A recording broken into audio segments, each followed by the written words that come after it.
grasyang panalangin sa Ginoo, we will not just enjoy today, but padayon matang usa nga mag-bless diha sa ating pagkahimuon karon niini nga buhaton.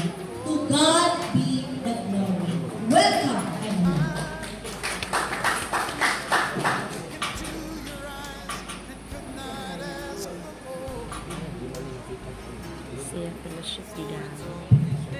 Okay, this is the day that the Lord hath made. Let us rejoice and be glad in it. Amayong buntag sa tanan. Especially to our bishop, no? We're so blessed because of her presence. And bisa nawala sila. Nauna gyapon sila sa ato. Mali ba? Muna kinabuhi sa siyam, no? Ingon, alas 7, naman ang alas 8. But anyway, praise God. Tungod kay kita-upload kita tanan diri safe sa Amen?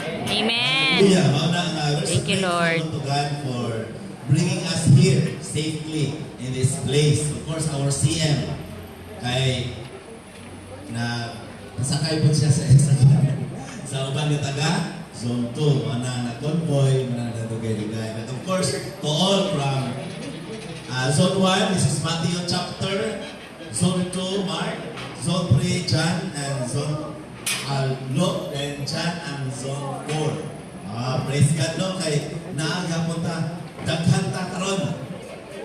Praise God, ato pagpanta ng Ginoo.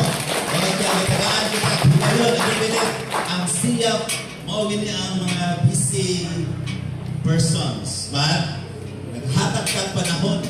Tungod kay we love Jesus. Amen? Amen. We love this organization, the Christian Young Adults Fellowship of Western Mindanao Conference. To the resident minister, to ang ambungan resident minister, Reverend Jukang Tagalilia, and of course to our church